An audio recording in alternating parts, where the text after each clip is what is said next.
మన గుంటూరుకి వేగా jewellers exciting offers తో April 16న శుభారంభం.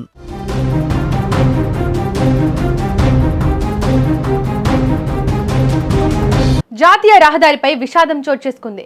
జాతీయ రహదారి 151A పై ప్రయాణిస్తున్న ప్రైవేట్ బస్సు ఎదురుగా వస్తున్న కారును బలంగా ఢీకొట్టింది. ఈ ప్రమాదంలో కారులో ప్రయాణిస్తున్న 6 వ్యక్తులు అక్కడికక్కడే మృతి చెందారు. ప్రమాదం జరిగిన వెంటనే 2 వాహనాలు మంటల్లో చిక్కుకోవడం స్థానికంగా కలకలం రేపింది. ఒకే కుటుంబానికి చెందిన వారు మృత్యువాత పడడంతో ఆ ప్రాంతంలో విషాద ఛాయలు అలుముకున్నాయి.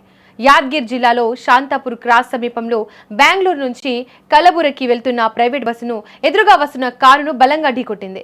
ఆ సమయంలో కారు సూర్పూర్లోని వేణుగోపాల స్వామి ఆలయాన్ని దర్శించుకొని తిరిగి రాయచూర్లోని సిర్వార్కు వెళ్తోంది. ఈ ప్రమాద తీవ్రత ఎంతలా ఉందంటే ఢీకొట్టిన వెంటనే కారులో మంటలు చెలరేగాయి.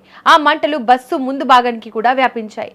కారులో ఉన్న 8 మందిలో 6 మంటల్లో చిక్కుకొని బయటపడలేక అక్కడికక్కడే ప్రాణాలు వదిలారు. ఈ ప్రమాదం జరిగిన వెంటనే స్థానికులు పోలీసులు సంఘటన స్థలానికి చేరుకుని సహాయక చర్యలు చేపట్టారు. తీవ్రంగా గాయపడిన 2 చిన్న పిల్లలు అద్విక శ్రీనిధులను వెంటనే Yadgiri institute of medical sciences కు తరలించారు. ప్రస్తుతం వారిద్దరి పరిస్థితి విషమంగా ఉందని వైద్యులు చెబుతున్నారు.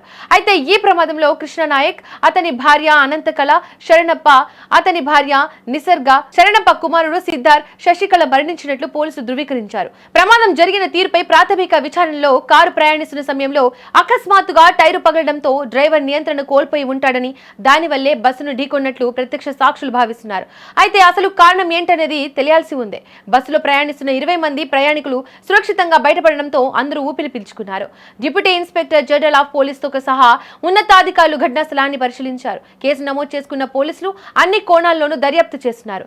నిండు కుటుంబం రోడ్డు ప్రమాదంలో అసువులు బాయడంతో సిర్వర్ గ్రామంలో తీవ్ర విషాదం నెలకొంది.